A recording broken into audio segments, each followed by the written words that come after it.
Amém. Vamos orar mais um pouco, em nome do Senhor. Senhor, mais uma vez, Senhor, queremos nos apresentar a Ti nessa tarde, especificamente nesse tempo em que estaremos ouvindo a Tua palavra, Senhor, falada, Pai. Tu já manifestaste a Tua presença aqui entre nós, através dos cânticos, através de cada rosto, de cada irmão. Queremos, no nome de Jesus, aquietar nossa alma nesse tempo. Rejeitamos toda a agitação, Senhor, da nossa mente, toda mente acelerada. Seja desacelerada agora, no nome do Senhor Jesus. Toda mente vagarosa, Senhor, todo pensamento disperso. Trazemos cativo a Tua palavra, Senhor. Todo sentimento, todo pensamento, toda emoção, toda vontade, no nome do Senhor Jesus. Teu Espírito Santo tenha liberdade, Senhor, para falar ao nosso coração. Queremos estar diante de Ti, como em terra santa, Senhor, na Tua presença, Senhor. No nome do Senhor Jesus. Aleluia.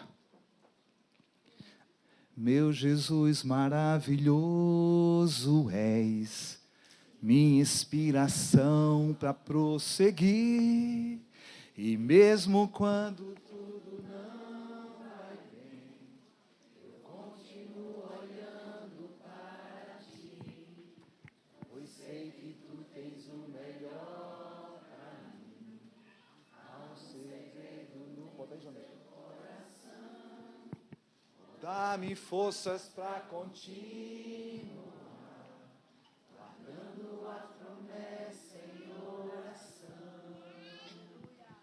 Firme, ó Deus, está meu coração, firme nas promessas do Senhor.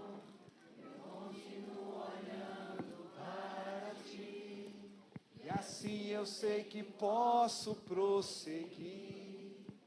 E mesmo quando eu chorar, as minhas lágrimas serão para regar a minha fé e consolar meu coração, pois o que chora aos pés da cruz, clamando em nome de Jesus, alcançará de Ti, Senhor, misericórdia, graça e luz. Teu grande amor não cessa, eterno não tem fim. Quão grande és Tu, Senhor, quão grande és para mim. Tua graça é o Teu refúgio, descanso no Teu poder.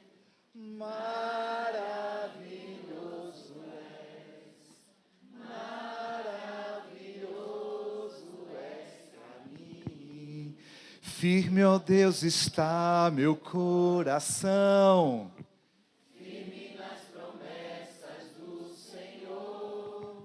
Eu continuo olhando para Ti, e assim eu sei que posso prosseguir. E mesmo quando eu chorar, as minhas lágrimas serão para regar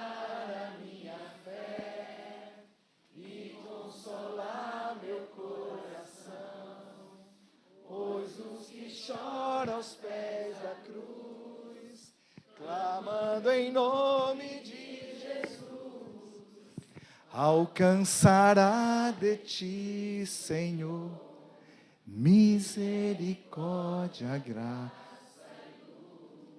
Aleluia, Senhor. Nessa tarde, Senhor, fazemos essa oração diante de Ti, Senhor. Em nome de Jesus, molha a nossa vida com a Tua palavra, Senhor. Inunda nosso coração, Senhor, com a fé que vem de Ti. A fé é um dom de Deus, é um presente Teu, queremos nos apropriar, Senhor, dessa fé que vem de Ti nessa tarde, Senhor, para nos submetermos à Tua palavra, Senhor, ao Teu Espírito, Senhor. No nome do Senhor Jesus. Aleluia. Queridos, queria que você abrisse a sua Bíblia em Lucas 10, 25. Vou pedir também que seja colocado aqui, NA, tá? Lucas 10, de 25 a 37. É um texto longo, mas gostaria de começar esse encontro lendo esse texto. Texto conhecido nosso, mas é tão bom sermos lavados pelas verdades do Senhor. Lucas 10, 25 a 37. Pedir para Jonas colocar. Está indo 3, 2, 1. Olha aí. Diz assim, eu vou ler aqui, está nessa versão, você pode acompanhar na tua Bíblia. NA, isso? Não. NA? Não.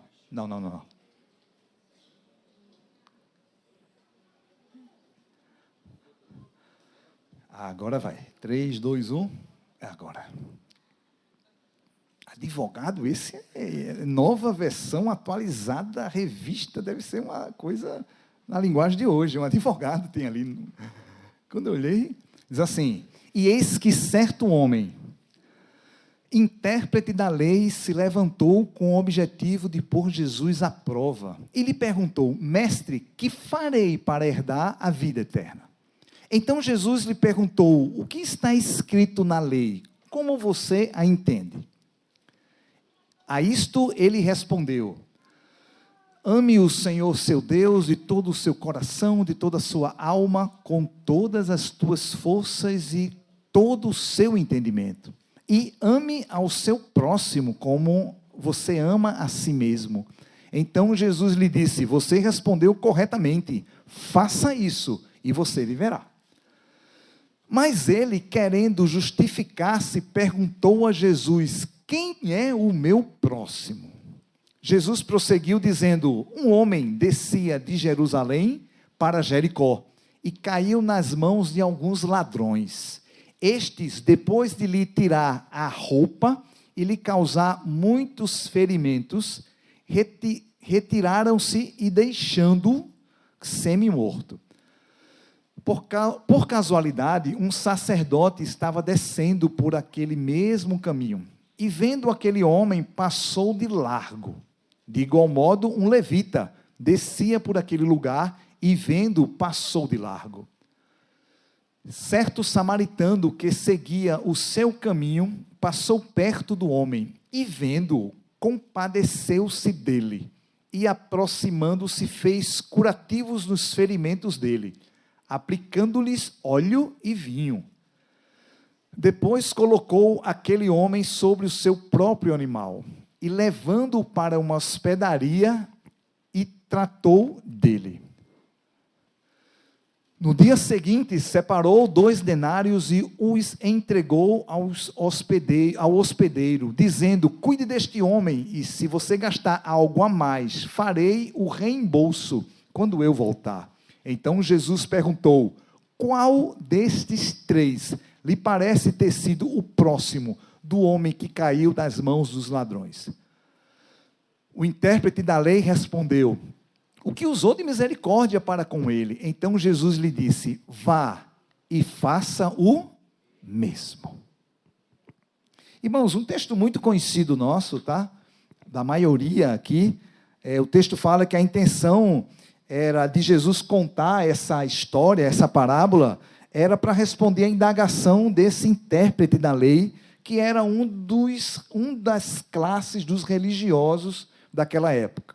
Esse intérprete, como a palavra fala, e a gente acabou de ler, se levantou com o interesse de pôr Jesus à prova. Essa era a intenção, de pôr Jesus à prova. Então, eu queria, nessa tarde, início de noite, refletir um pouquinho, fazer uma reflexão de algumas coisas que Deus falou muito ao meu coração acerca dessa história, essa parábola tão conhecida nossa. E eu queria, no nome do Senhor Jesus, que o Espírito Santo nos ajudasse a juntos aprofundarmos aquilo que Deus quer falar ao nosso coração. Amém? Aleluia? Estamos juntos? Amém. Irmãos, excluindo a vítima do assalto, aqui nós tivemos uma vítima de um assalto. Tirando essa pessoa que foi a vítima do assalto, nós encontramos nessa passagem bíblica 4 personagens distintos. 4 personagens. Nós encontramos os assaltantes, que apesar da Bíblia falar que são mais de um, mas nós iremos considerar um personagem, tá? Apenas um personagem nesse nosso enredo. Então, os assaltantes seriam um personagem. Nós encontramos o sacerdote é um segundo personagem. Nós encontramos o levita, que o texto fala, é o terceiro personagem. E nós encontramos o samaritano, que alguns chamam de bom samaritano. Quem já ouviu? Parábola do bom samaritano. Apesar de termos 4 personagens aqui distintos, o sacerdote e o levita, eles adotaram a mesma postura. Tanto o sacerdote como o levita, eles tiveram o mesmo comportamento, a mesma postura. Então, nós iremos tratar desses 3 comportamentos. O comportamento que foi adotado pelos assaltantes, ok? O comportamento que foi adotado pelo levita e pelo sacerdote, são 2 pessoas, mas adotaram o mesmo comportamento, e o comportamento adotado pelo samaritano.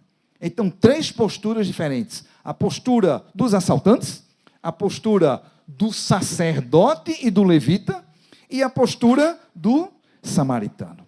Amém? Aleluia?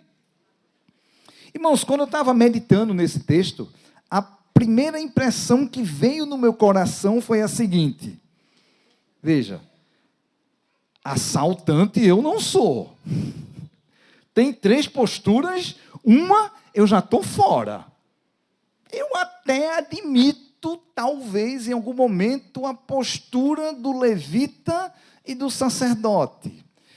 A postura do samaritano, ok, isso aí eu quero. Mas a postura do ladrão, não, ladrão não. Eu tive educação, minha mãe me deu uma educação, ela está ali sentada, meu pai também. Eu nunca roubei nada de ninguém, nunca peguei nada que não era para ser pego. Então, é porque o texto fala que esses assaltantes roubaram essa pessoa, tá? Deixaram ele semi-morto. Queridos, eu disse, não. Eu vou focar aqui no levita, no sacerdote, e vou focar no samaritano. No assaltante eu não vou nem me aprofundar. Aí o Espírito Santo me aquietou, me acalmou, começou a aprofundar o falar dele ao meu coração, e eu me vi, em alguns momentos, tendo a postura desses assaltantes. Paulo, desses assaltantes, eu não acredito nisso. Como é que eu me enquadro na postura desses ladrões que fizeram esse mal para esse homem? Estamos juntos? Ninguém saiu? Está ali Mário Vitor e Raquel, ninguém sai. Olha ali, tem uma dupla ali que... Irmãos, qual é o princípio que está por trás de um roubo? Um assalto, um roubo. Qual é o princípio que está atrás de um roubo? Se não for um caso de cleptomania, né? Existe um distúrbio emocional, tá? Chamado cleptomaníaco.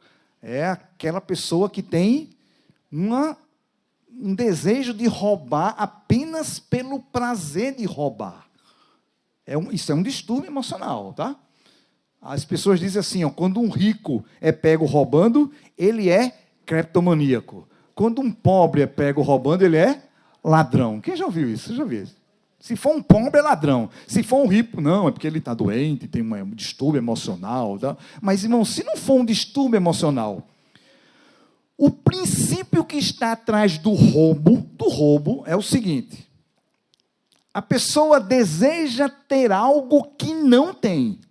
Ela vê algo, ela deseja ter algo que ela não tem e aquela pessoa tem. Ok? Ela deseja. Seja para possuir apenas, seja para ostentar, ou seja por uma necessidade. Eu vi algo que em Tiago e eu desejo algo que Tiago tem. E para resolver esse problema que eu tenho de não ter aquilo que Tiago tem, é um problema, eu preciso resolver. Eu utilizo o meio equivocado para conseguir aquilo que Tiago tem e eu não tenho, mas que eu desejo. Esse é o princípio do roubo. O princípio do roubo é esse. É eu querer algo que eu não tenho, utilizando o meio equivocado. Irmãos, o problema do roubo é o meio que eu utilizo para adquirir as coisas, ou qualquer coisa. A princípio, o desejo de eu adquirir algo que eu não tenho, a princípio não é pecaminoso. Se não for algo vedado por Deus, proibido por Deus, não tem nenhum problema, irmãos. Se for um bem material, eu desejo um bem material, se não for algo proibido por Deus, eu posso utilizar, posso comprar se eu tiver dinheiro. Se eu não tiver dinheiro, eu vendo alguma coisa e com o dinheiro que eu vendi eu compro. Eu posso juntar recursos, eu posso pedir para alguém, se eu tenho um pai trocinador, né? Ou uma mãe trocinador, eu posso pedir ao meu pai, posso pedir à minha mãe, eu posso pedir para que Deus toque no coração de alguém, e toque e alguém queira me dar essa coisa que eu desejo. Toca em quem está ao seu lado assim, ó. Diz assim, ó, oportunidade, Deus está tocando na tua vida, tu vai me dar o que hoje? Hoje é a oportunidade de tu me dar alguma coisa. Sinta o toque do Senhor. Queridos, não há nenhum pecado em eu não ter algo que não seja proibido por Deus, vedado por Deus. E eu adquiri.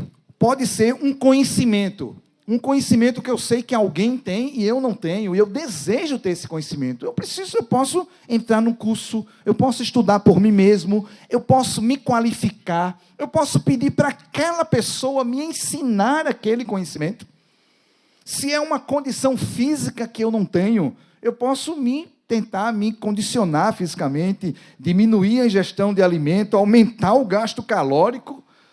Irmãos, se não for algo proibido por Deus, vedado por Deus, não há nenhum problema em eu ver algo que eu não desejo, que eu não tenho e que eu desejo, e eu querer aquilo. Não tem. Não é eu invejar aquilo. Inveja é um sentimento maligno, algo que não vem de Deus. Mas eu posso me inspirar em algo que Jojó tem, e eu me inspiro na vida de Jojó, e eu digo, eu quero isso que Jojó tem. Eu quero. Irmãos, o problema do roubo é que eu utilizo o meio equivocado, para adquirir aquilo que eu desejo. Esse é o problema do roubo. Irmãos, e nós podemos passar aqui nessa vida norteados por esse princípio, de você desejar algo, entretanto, você estabelece um caminho equivocado para você conseguir aquilo que você deseja. Irmãos, Deus tem os seus caminhos, Deus tem a sua maneira de fazer. Não é qualquer caminho chega na venda. Quem já viu isso? Qualquer caminho chega na venda. Com Deus, não é qualquer caminho que chega na venda. Há um caminho estabelecido por Ele, que faz com que eu consiga chegar naquilo que eu desejo. Há um caminho. Sem dúvida, irmãos, a graça do Senhor é imprescindível na vida de uma pessoa. A conversão, a presença da graça na conversão é algo determinante, irmãos. Somos salvos pela graça. Amém? Aleluia? Pela graça sois salvos. Isso não vem de vós, é dom de Deus. Não vem de vós para que ninguém vos glorie. Nós somos salvos pela graça. Irmãos, nós, quando estávamos mortos dos nossos delitos e pecados, a gente não tinha força para nada. Não conseguia fazer nada. Não tínhamos força nem para pedir ajuda. E aí Deus manifesta a sua graça, tomando a iniciativa de se aproximar de nós, irmãos. Ele fez tudo primeiro. Ele nos amou primeiro. Ele ministrou ao nosso coração. Ele inflou fé ao nosso coração. Ele levantou pessoas para falar do Senhor. Ele levantou pessoas para orar por nós, que nós nem sabemos. Nem sabemos.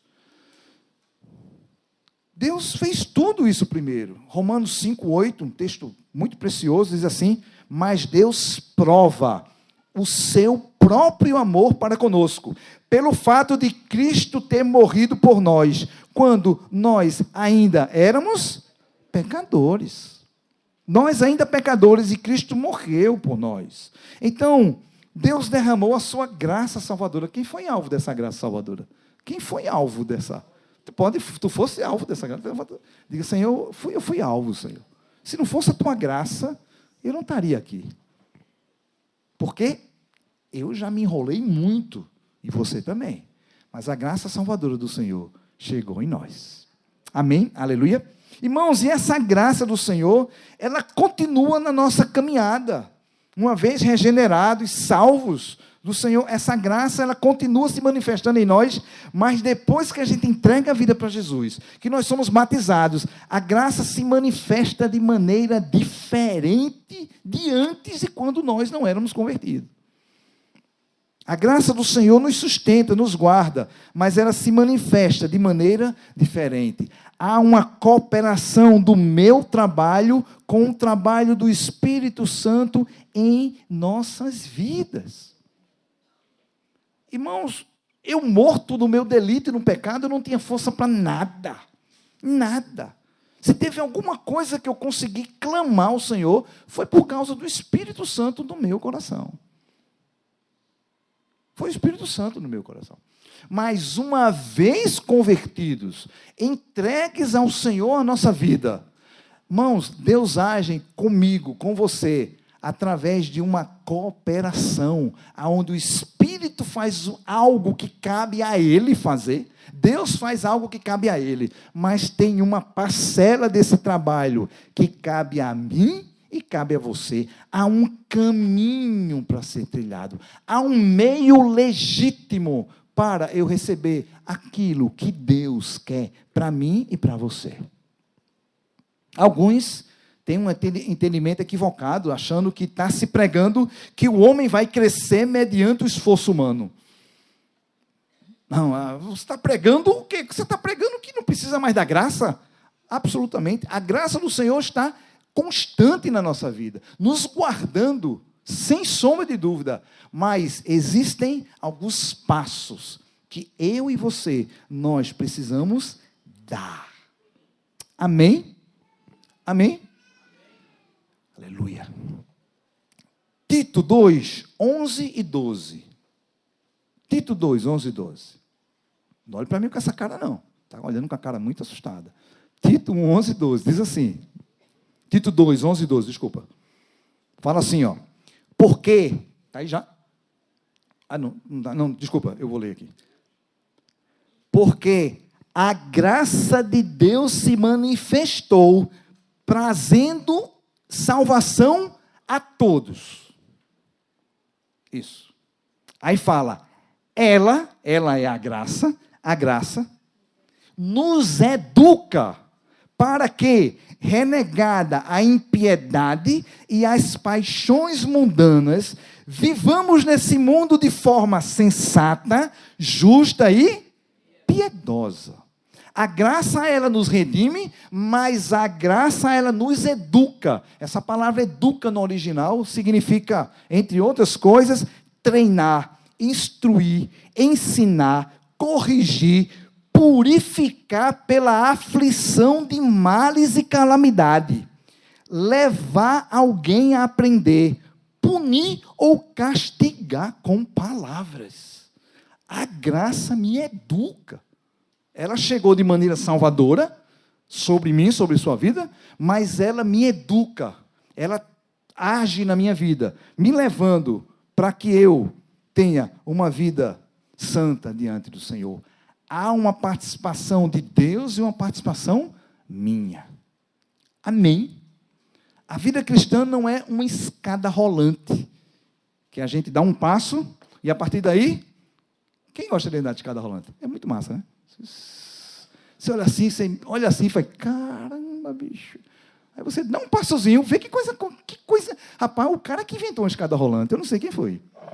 Esse cara é um gênio. Tinha ali, ó, sei quantos degraus, 25 degraus. Você fala, misericórdia. Aí você dá um passo e... Rapaz, espetacular. Cheguei. Como é que eu cheguei? Não sei, eu sei que eu dei um passo. Irmãos, na vida cristã, não é assim.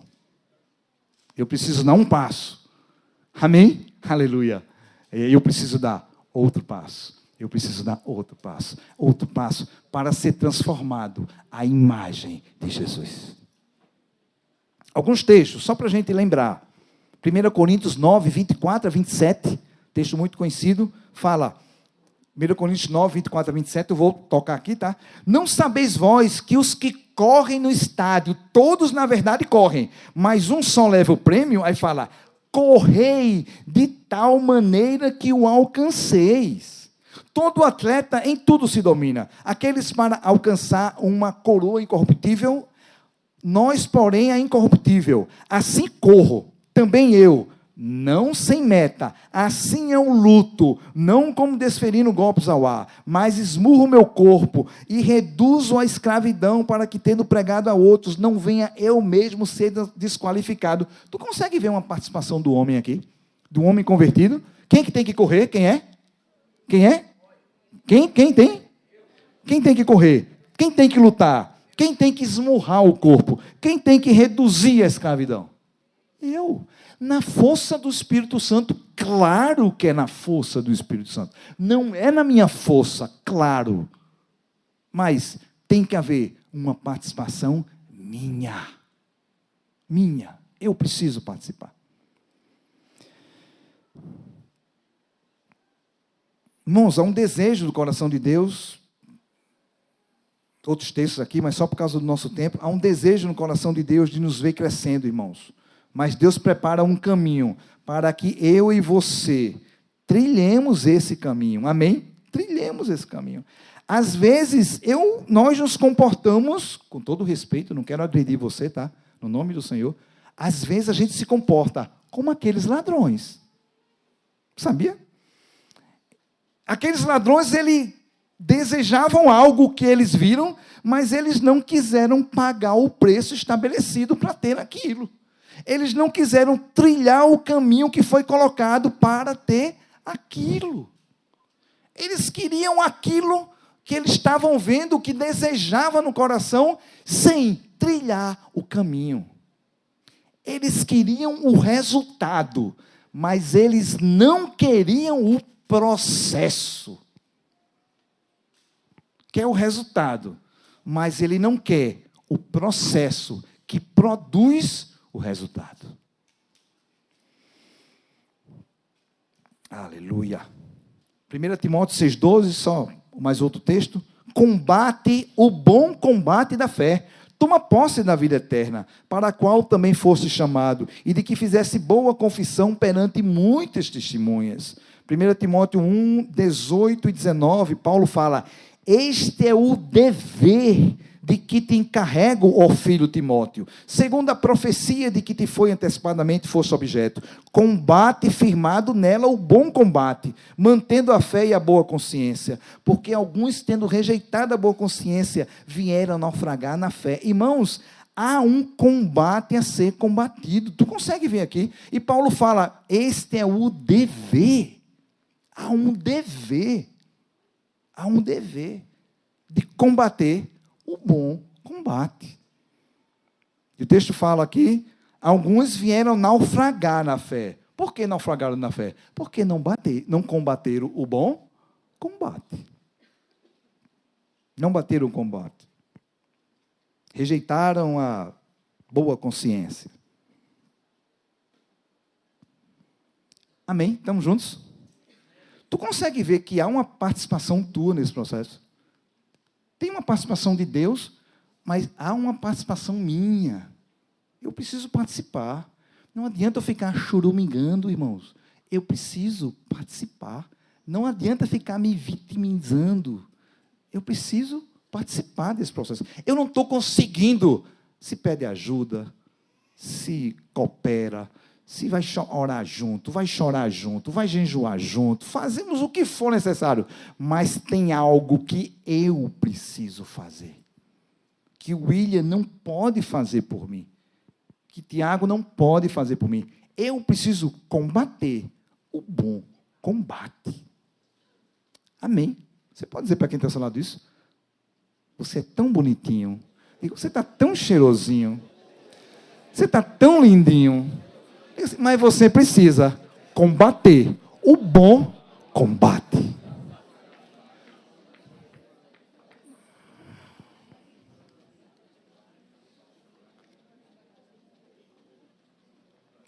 Irmãos, há um caminho a percorrer. Aleluia. Há um caminho que Deus colocou, que eu e você precisamos caminhar nesse caminho. Há um caminho.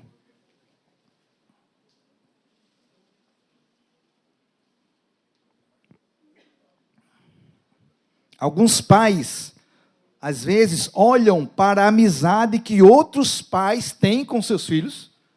Alguns pais olham para a amizade que outros pais têm com seus filhos, ficam suspirando, ficam desejando ali e tal, mas não querem trilhar um caminho que leva a essa amizade. Essa amizade foi construída por um caminho que é cansativo, de muita paciência, de muita conversa até às altas horas, com os filhos, jovens e adolescentes.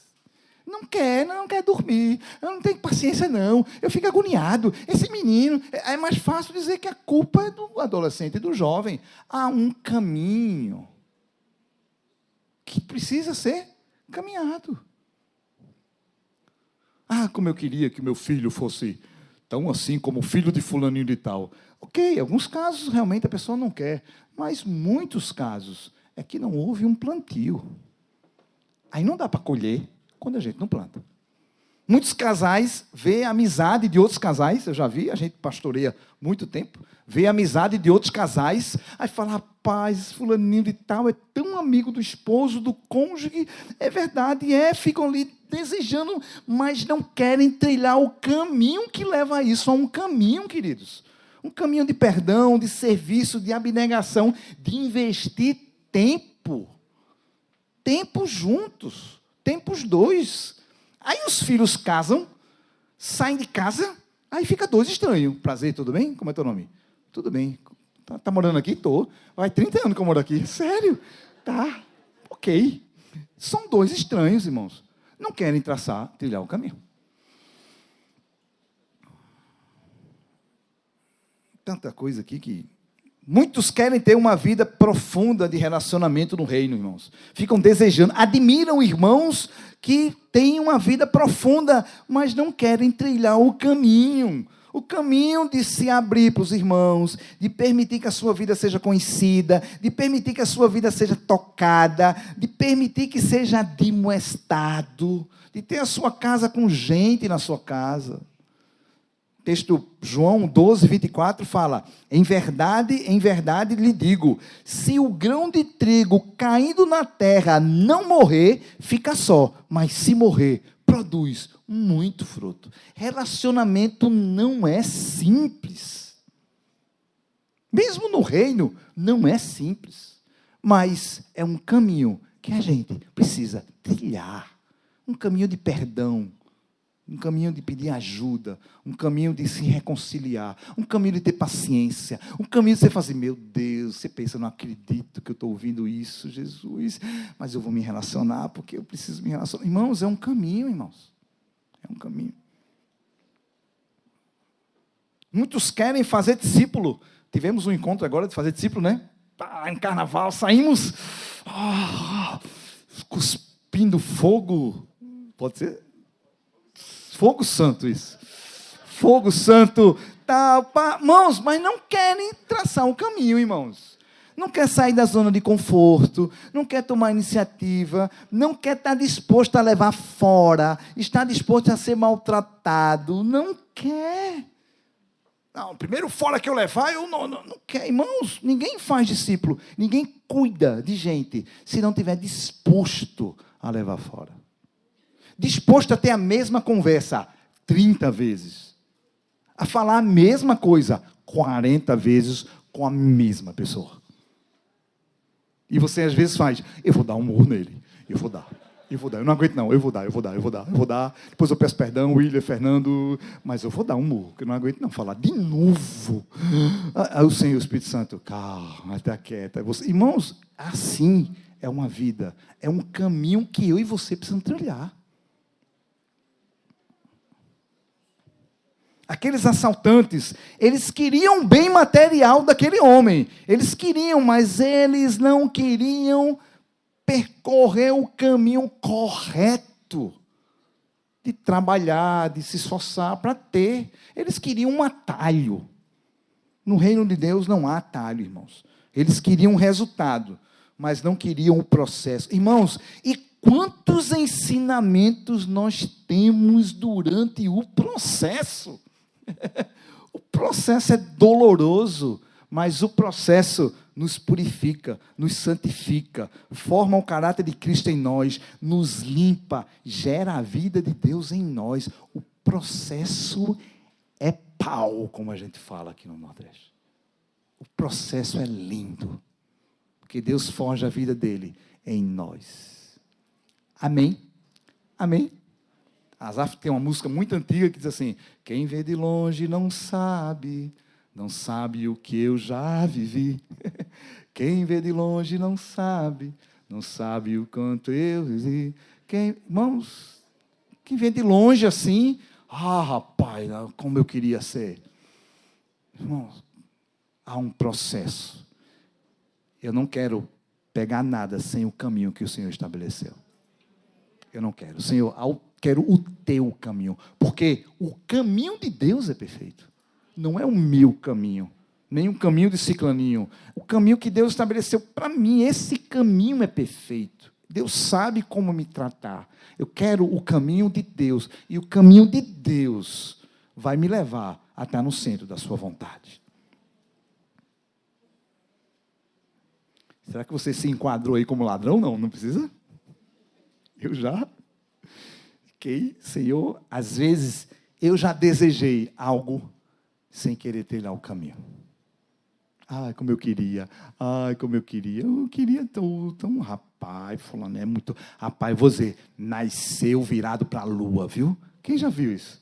Fulaninho nasceu virado para a lua. Eu nasci virado não sei para onde, meu Deus, mas... Já pensou? Ninguém já disse ou não?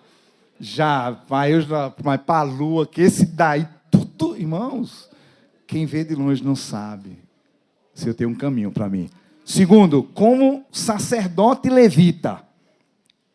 Então, primeiro, como sacerdote levita. Sacerdote levita eram religiosos, tá? Na época, eram ministros religiosos, responsáveis de participar daquela cerimônia religiosa. Eram pessoas que se relacionavam com Deus, tá? De alguma maneira, tinha algum relacionamento com a religião, tá? E uma das características mais fortes desse grupo religioso, tanto o sacerdote como o levita, era a separação da vida com Deus e da vida cotidiana.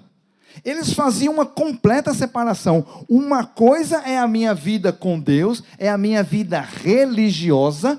Outra coisa diferente é a minha vida cotidiana, no meu dia a dia. Eles tinham uma vida na sinagoga, nas cerimônias religiosas, e tinham uma outra vida completamente diferente no seu dia a dia. Irmãos, como é atual isso? Olha, tem hipocrisia maior do que a quarta-feira de cinza. Diga aí. O cara pula o carnaval os 4 dias, né? Aí quando chega na quarta-feira, quarta-feira ingrata. Aí...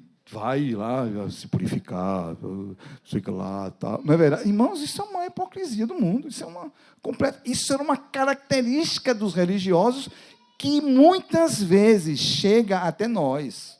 A maioria dessas pessoas tem um departamento chamado departamento religioso. Ele tem a sua vida profissional, a sua vida familiar, a sua vida pessoal, a sua vida financeira, a sua vida sentimental e a sua vida espiritual. Deus, ele faz parte da sua vida espiritual, mas essa vida espiritual, esse relacionamento com Deus, não contamina nada no dia a dia dele. Continuam levando uma vida que nada se difere de quem não se relaciona com Deus. Nada. Frequentam, às vezes, até as reuniões da igreja, mas são maus profissionais, maus colegas de trabalho, filho na escola, mentem com naturalidade, sonega imposto, dá propina para a guarda, vivem para si mesmo, no máximo para a sua família. Olha o que não edifica, escuta o que não edifica, fala mal das pessoas, não obedece aos pais, fala mal do governo, não ora pelo governo. Irmãos, não tem diferença nenhuma. Mas, no dia de domingo, ou no dia que for lá, está lá fazendo a sua atividade. Esse sacerdote, o levita, era assim. Eles tinham uma vida religiosa, mas essa vida religiosa não era suficiente para modificar o dia a dia deles, a ponto deles pararem e atender aquele homem que tinha sido vítima de assalto. Porque eles estavam muito ocupados, muito preocupados em preparar um sermão ou ir para o ensaio. Sacerdote levita, né? É o pregador e o tocador. Algumas pessoas dizem. É o que prega e o que toca. O pregador estava preparado, ocupado em preparar uma pregação, e o levita para ir para o ensaio. Irmãos, mas não havia uma contaminação do dia a dia. Do dia a dia. E uma das características do reino de Deus é que o reino de Deus põe fim a essa separação daquilo que é sacro e daquilo que é profano, como as pessoas falam. Daquilo que é santo e daquilo que é a minha vida, é no dia a dia. O reino de Deus, ele precisa ser a nossa vida, irmãos. O reino de Deus tem que ser como um rio poderoso, um tsunami que contamina, que impregna toda a minha vida, toda. O reino de Deus transforma. O reino de Deus não apenas influencia, ele influencia. Mais do que influencia, ele tem que transformar a minha vida. A minha e a tua vida. Amém? Amém? Isso é o reino, irmãos. Por isso que a palavra fala que o reino significa morte para o mundo e vivo para Deus. Isso é o batismo. Isso é o batismo. Morte e vivo para Deus.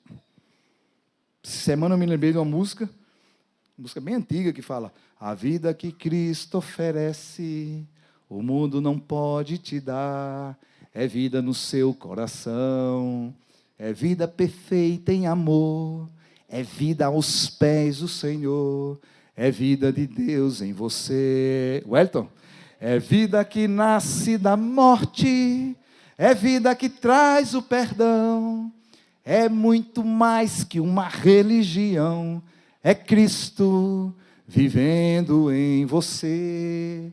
É vida que nasce da morte, é vida que traz o perdão, é muito mais que uma religião, é Cristo vivendo em você.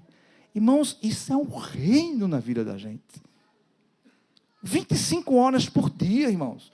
O reino tem que influenciar o que eu penso, a escolha da minha profissão, com quem eu vou me casar, onde eu vou morar, a gestão do meu tempo, a gestão dos meus recursos, os meus sonhos, os meus projetos, as minhas prioridades. O reino precisa influenciar tudo na minha e na tua vida. Eu não posso morar em qualquer lugar. Eu preciso morar aonde Deus me conduzir para morar. Eu não posso, se você é solteiro, casar com qualquer pessoa. Está gravando, é? Ai, Paulo, mas ele é tão bonitinho. Meu Deus, Paulo. É aquele narizinho dele, a orelha dele, é tão bonitinho. Tá? Tão bonitinho. Eu me arrepio quando eu vejo.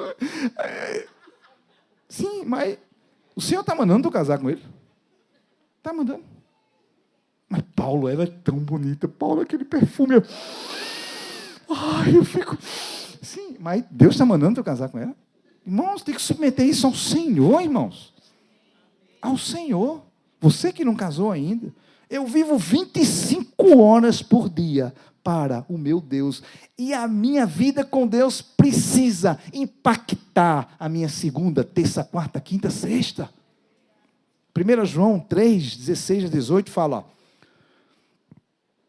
Misericórdia. Nisso conhecemos o amor, que Cristo deu a sua vida por nós. Portanto, também nós devemos dar a nossa vida pelos irmãos. Ora, se alguém possuir recursos desse mundo e vê seu irmão passar necessidade, mas fecha o coração para essa pessoa, como pode permanecer o amor de Deus? Filhinhos, não amemos de palavras, nem de boca para fora, mas de fato e de verdade. Tu consegue ver uma prática aqui, irmãos, no reino? Tu consegue? Como é que eu posso ficar tranquilo sabendo que tem um irmão que não tem o que comer? O que comer? Não tem. Há muitos anos atrás mesmo, a maioria aqui nem aqui estava. O irmão chegou para mim e disse: Paulo, estou escandalizado. Por que tu está escandalizado? Porque eu fui na casa de fulaninho de tal, e aí um dia eu fui lá. E aí eu conversando com ele, ele estava tomando café, ele pediu para pegar um açúcar. Aí eu abri as dispensas, aí não tinha nada. Comida nenhuma, nada. Um pouquinho de açúcar, um pouquinho de sal. E aí eu peguei e disse: fulaninho, tu estás sem comida? Teve um probleminha aí e tal, estou sem comida. Mas rapaz, como é que pode? Não pode. Aí ele foi lá, correu, fez uma feira. Eu fiz uma feira e dei para ele no mercadinho. Pronto. Olha aí, como é que pode uma pessoa passando necessidade e a igreja não fez nada? Eu digo: fez. Tu não fez? Fez. A igreja fez. Quem é a igreja, irmão? Só não é você. A gente não sabia que a pessoa estava passando necessidade. A igreja soube. Quem é a igreja? Somos nós. Ele atendeu aquela pessoa. Isso é o reino. Apesar que estava falando mal, mas o reino atuou ali. Só um detalhe. Mas o reino atuou ali. Aquilo é o reino. O reino. Aleluia. Tanto texto aqui, vamos pular. Tiago 2, 14 a 18, fala: meus irmãos, qual é o proveito se alguém disser que tem fé, mas não tiver obras? Será que esta fé pode salvá-lo? Se um irmão ou irmã estiver com falta de roupa e necessitando de alimento diário, e um de vocês lhe disser: vá em paz, trate de se aquecer ou de se alimentar bem, mas se não lhe der pão necessário para o corpo, qual é o proveito nisso? Assim também a fé, se não tiver obras, por si está morta. Mas alguém dirá: você tem fé e eu tenho obra. Mostre-me a sua fé sem as obras, e eu, com as obras, lhe mostrarei a minha fé. O reino precisa contaminar a minha vida. Contaminar. Não tem, irmãos, como ter um reino e não contaminar. Não tem. Amém? O sacerdote e o levita, eles tinham um relacionamento com Deus, mas esse relacionamento não transbordava para a sua vida cotidiana, no dia a dia.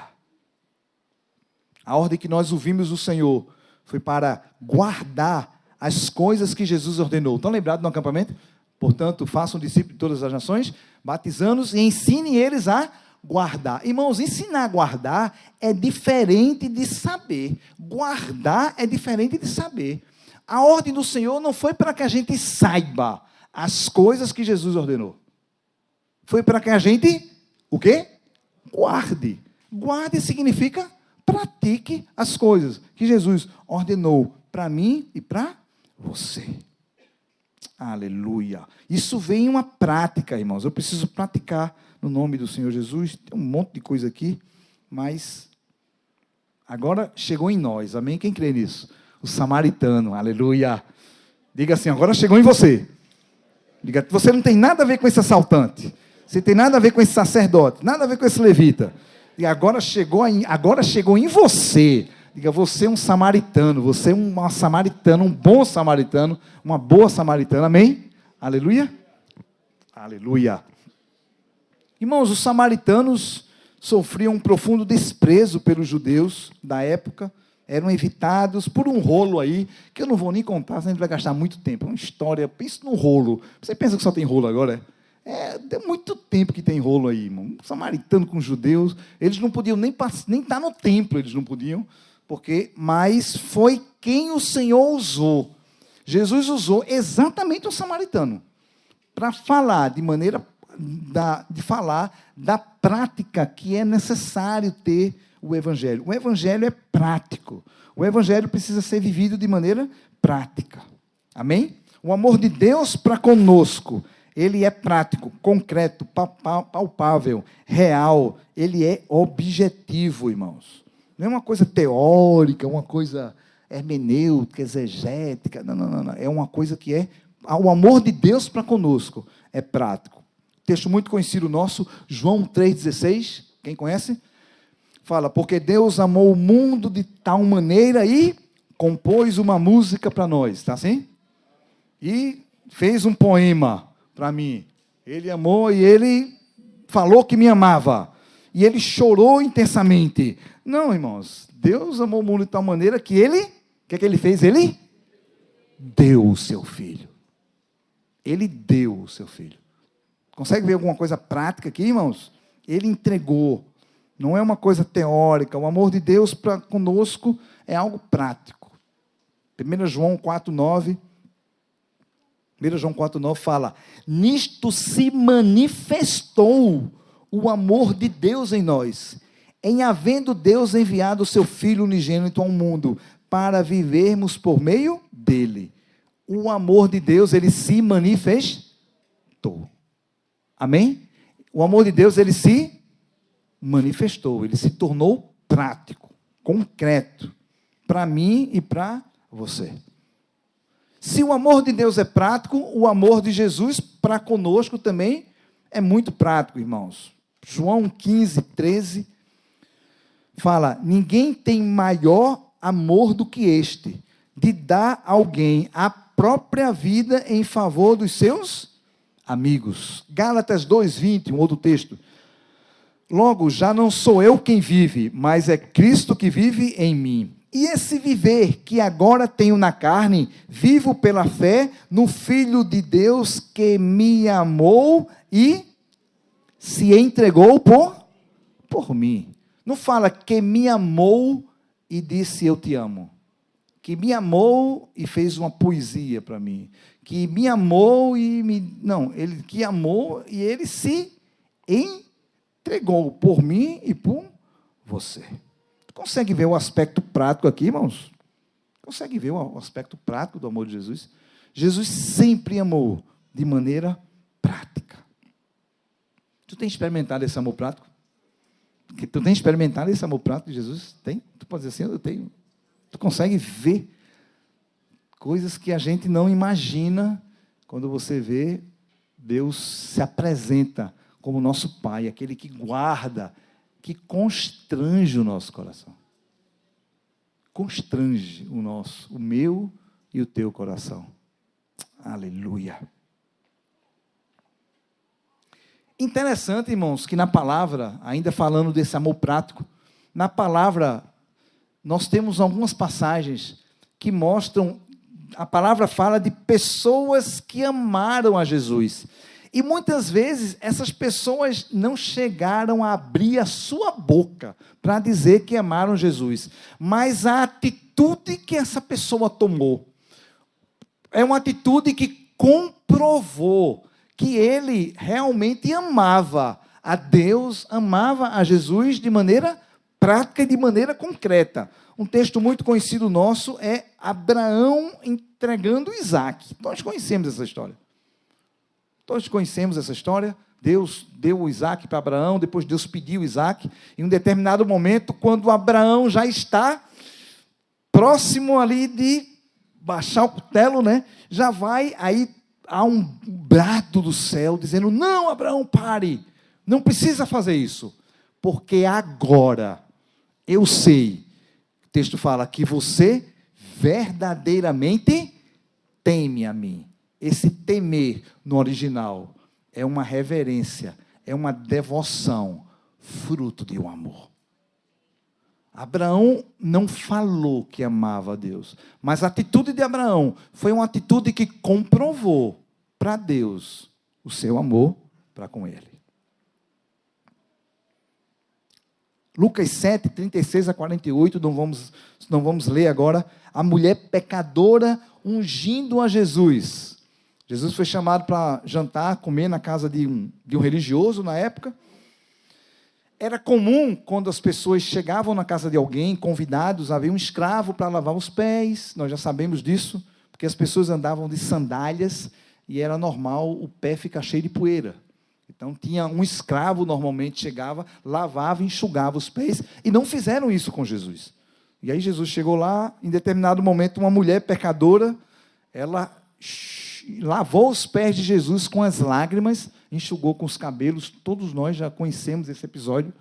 Ela não falou nada, mas Lucas 7, 44 a 47 diz assim: e voltando-se para a mulher, disse a Simão: vês essa mulher? Entrei na tua casa e não me deste água para os pés. Esta, porém, regou os meus pés com lágrimas e os enxugou com os seus cabelos. Não me deste ósculo. Ela, entretanto, desde que entrei, não cessa de me beijar os pés. Não me ungiste a cabeça com óleo, mas esta, com bálsamo, ungiu os meus pés. Por isso te digo que perdoados lhe são os seus muitos pecados, porque ela muito me amou. Mas aquele a quem pouco perdoa, pouco ama. A mulher não falou nada, mas a atitude de rendição diante do Senhor. Jesus disse, não disse apenas que ela amou, ela muito me amou. Queridos, então, a atitude que Deus requer de mim e de você, existem outros exemplos aqui, a atitude que Deus requer de mim e de você, é uma atitude prática. Aquele samaritano, ele não disse, provavelmente, nenhuma palavra para Deus, mas aquela atitude de socorrer aquele homem, foi uma atitude que comprovou que ele amava ao Senhor, e foi esse cara que foi destacado, e é ele o objeto da nossa palavra hoje. Nossa reflexão hoje é sobre o samaritano. Todos nós falamos sobre o samaritano. Então, para o Espírito Santo falando ao nosso coração que o Evangelho precisa ser vivido de maneira prática. Nessa história do samaritano, irmãos, tudo começa por um passar perto. Lucas 10, 33, e nós já estamos terminando, vamos ter ceia, já estamos preparando para terminar. Lucas 10, 33, fala, certo samaritano que seguia o seu caminho, passou perto do homem, e vendo, compadeceu-se dele. Tudo começa com um passar perto, com um se aproximar. Tudo começa com se aproximar, olhar. Quando eu olho, quando eu me aproximo e eu vejo, eu me compadeço daquela situação de dor.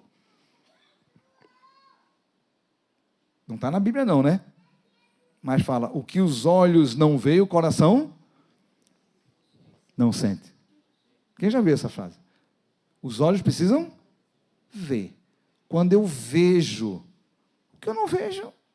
Então, o samaritano, ele chegou perto. Talvez se ele tivesse passado ao largo, ele não teria visto. Mas tomou a iniciativa de chegar perto. E quando eu chego perto, irmãos, o Senhor gera um compadecimento no meu e no teu coração.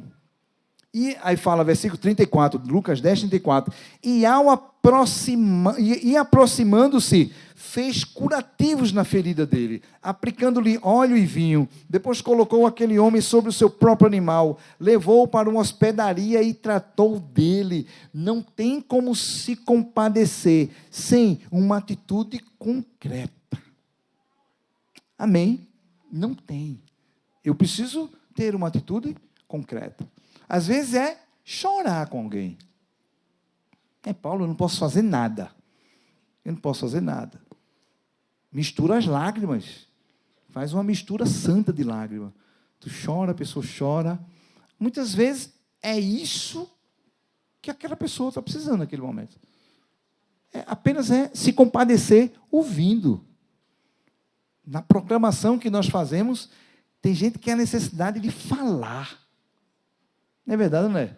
Falar. A pessoa vive tão solitária. A pessoa só recebe pancada. acha que todo mundo é contra ele, que precisa apenas de um ouvido, disposto a ouvir. Isso é compadecer-se. Para isso, eu preciso estar perto. Eu preciso compadecer, inclusive, irmãos, tem que haver, muitas vezes, investimento financeiro.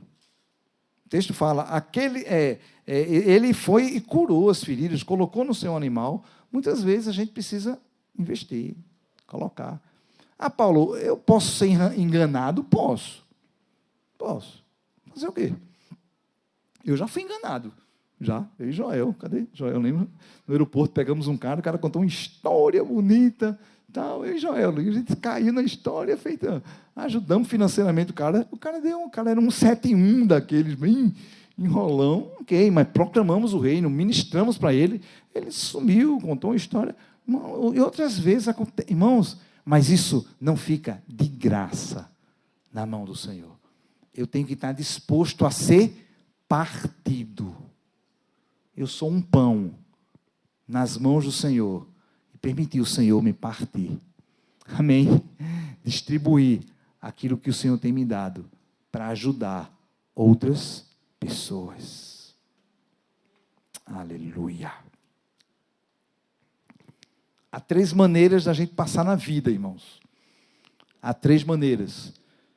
Ou a gente passa na vida como esses assaltantes, querendo o resultado sem passar necessariamente pelo processo. O resultado é fruto de um processo.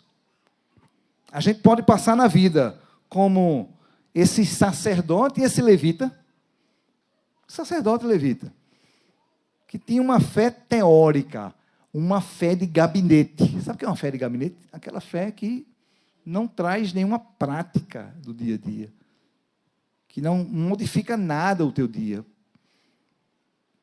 Ou eu posso passar na vida como samaritano. Amém? Aleluia. Uma fé viva, uma fé que muda o meu dia a dia, uma fé que transforma a situação que eu estou, uma fé que não fica restrito apenas a minha vida, uma fé que transborda, uma fé que chora, que se envolve, que procura saber, que toma iniciativa. Irmãos, é a fé que o Senhor quer para mim e para a tua vida. Você é um samaritano, você é uma samaritana nessa história aqui. Eu quero profetizar isso no nome do Senhor Jesus. Rejeitamos tudo que quer fazer com que queiramos o resultado sem o processo. Nós rejeitamos toda a religiosidade que tenta de alguma maneira nos envolver, nos fazendo levitas e sacerdotes daquela época. Rejeitamos isso, somos sacerdotes do Senhor, levitas do Senhor. Rejeitamos, e o nosso coração é um coração daquele bom samaritano. Amém? Aquele que se compadeceu, aquele que tomou iniciativa, aquele que olhou, foi para perto, aquele que não ficou ali apenas olhando, passando ao longe, com medo de se misturar, com medo de gastar tempo, de gastar dinheiro. Irmãos, gasta tempo, gasta dinheiro, sem sombra de dúvida. Eu queria não gastar tempo. Tu está no lugar errado, irmãos. Não gasta tempo, gasta dinheiro, é investimento. Mas eu e você temos que ser um pão na mão do Senhor, para o Senhor nos partir. Aleluia? Partir você, partir a mim e distribuir para pessoas que precisam. Nós vamos ceiar nessa noite, juntos, no nome do Senhor. E a ceia traz o pão. O pão é Cristo, lógico, né? Que foi partido. Mas nós temos a natureza de Cristo. E o Senhor quer, nesse dia, que eu e você sejamos partidos para alimentar tantas e tantas pessoas que estão carentes da presença do Senhor. Coloca a tua vida diante do Senhor. Queria que tu tivesse um tempo de oração, amém? Antes de ceiarmos, em nome do Senhor. Coloca a tua vida diante do Senhor. Vê em que De alguma maneira, tu te enquadra nessa palavra, de alguma maneira, para que o Senhor nos ajusta. O Senhor não nos condena, Ele está ajustando a nossa rota. O desejo dEle é ajustar a nossa rota, no nome do Senhor Jesus. Aleluia. Aleluia.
Quero olhar com os teus olhos os que estão ao meu redor.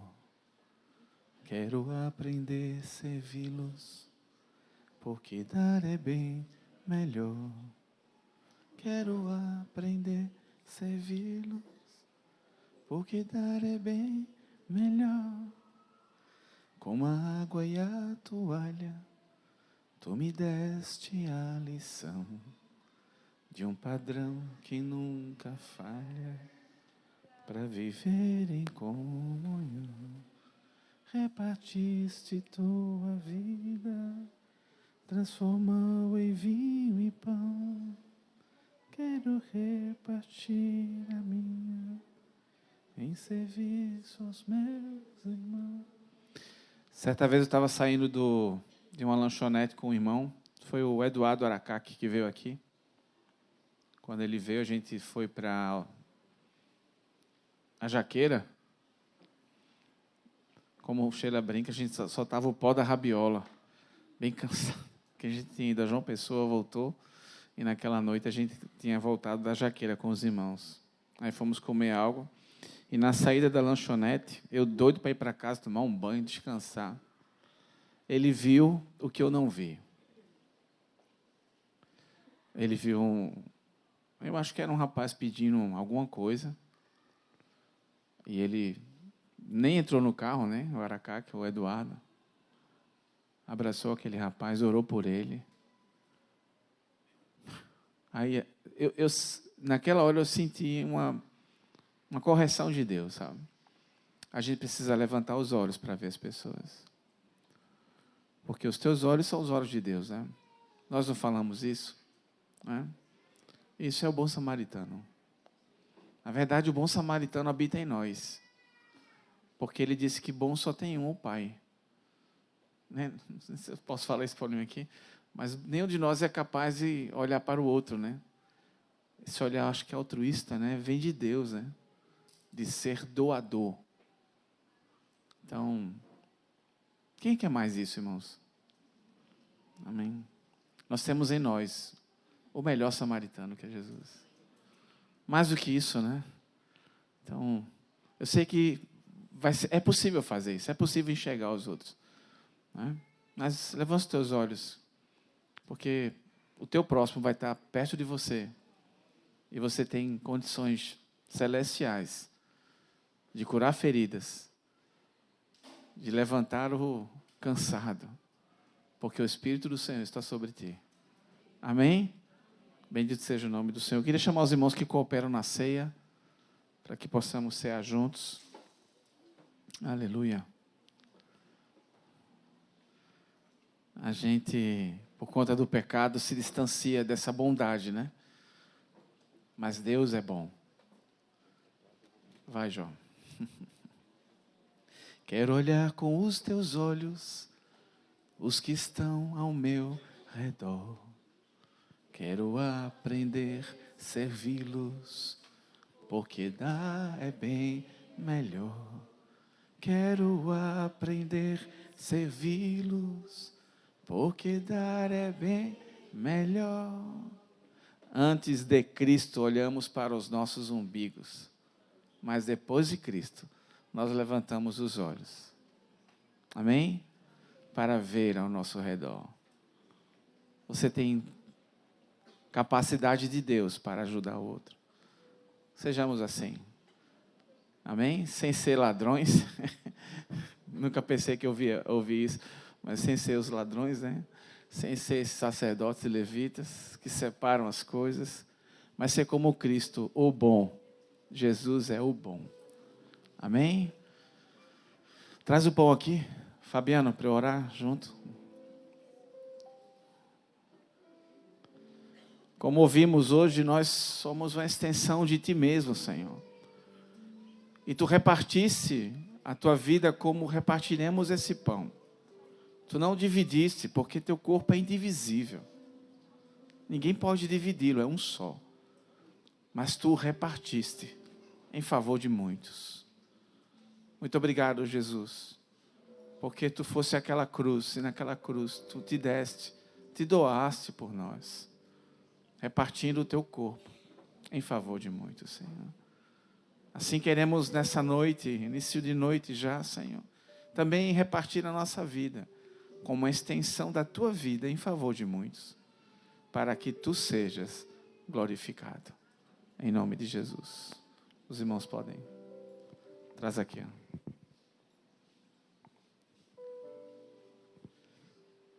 Semelhantemente, Tu, depois de cear, Senhor, levantaste o cálice da nova aliança, onde nós hoje somos resgatados, justificados, aceitos por Deus. Graças Te damos pelo Teu sangue, que, como cantamos no início do encontro, nos faz mais alvos que a neve, Senhor. Apesar dos nossos pecados sejam vermelhos como a carmesim, Senhor. Ah, Senhor Jesus, Tu tens misericórdia. E esse sangue nos purifica de todo pecado. Graças Te damos, Senhor. Aleluia. Aleluia. Tu pode cear com quem está perto de você, junto? Se você já está recebendo, já pode cear. Pode comer o pão junto, repartir, orar junto com o teu irmão, tua irmã. Dizendo, reafirmando que tu é parte desse pão para abençoar. Tu é parte dessa natureza de Cristo para abençoar. Para repartir graça, misericórdia, consolo, vida. Aleluia. Para ser o bom que Deus quer sobre a vida do teu irmão. O bom samaritano. Aleluia. Reafirma que tu vai repartir o teu coração, tua vida, para abençoar. Aleluia. Para abençoar.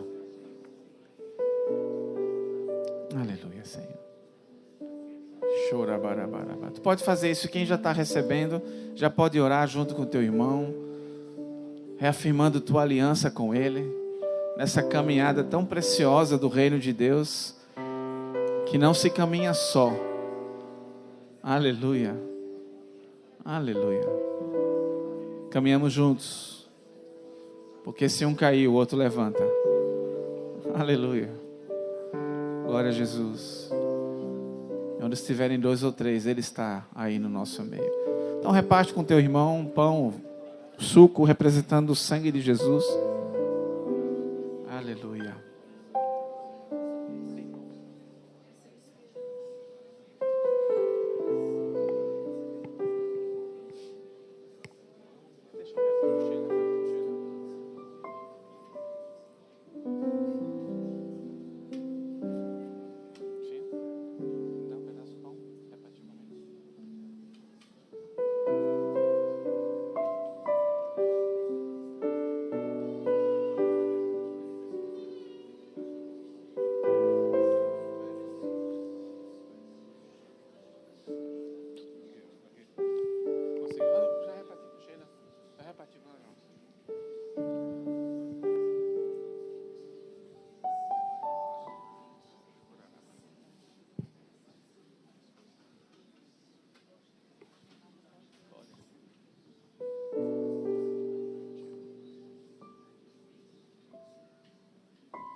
Aleluia.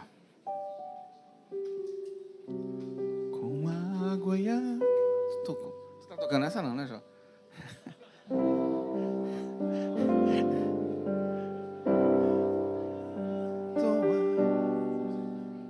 Tu me des... Vamos ficar de pé? A lição de um padrão que nunca falha. Ajuda aí, ajuda aí.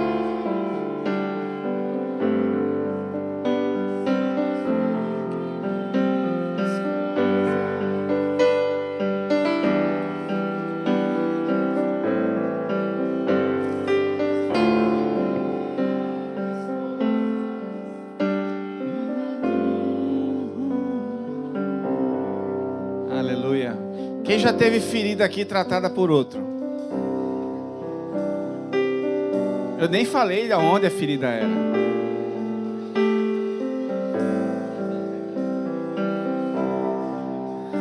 Possível, o quanto mais. Canta aí, Everton. Eita. Nas coisas.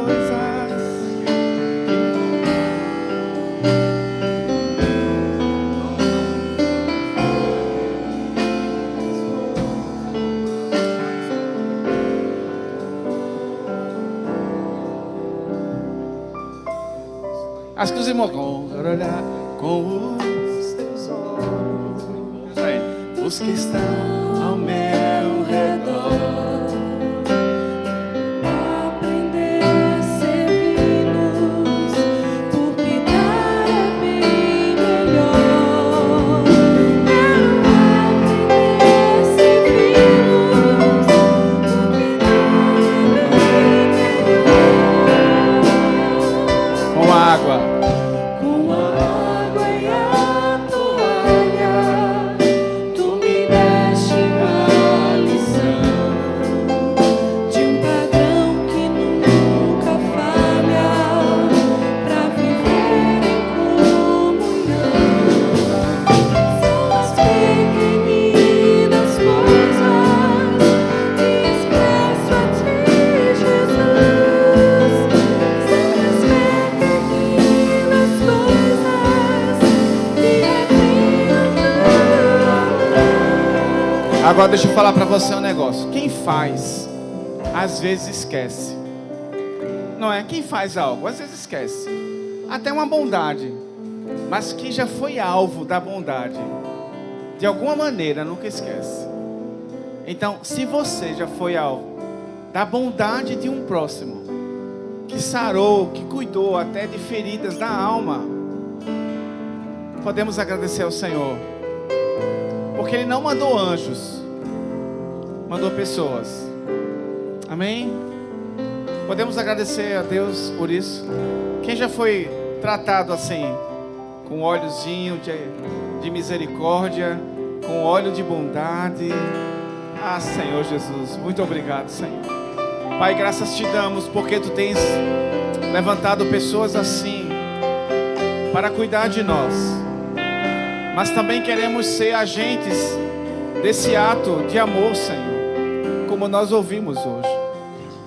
Em nome de Jesus, nós nos apresentamos a Ti para sermos agentes de cura, de consolo, agentes da Tua bondade, da Tua graça e misericórdia. Em nome de Jesus. Dá um cheiro em quem está do teu lado, um abraço. Diga uma semana na expressão do bom samaritano. Aleluia. Glória a Jesus.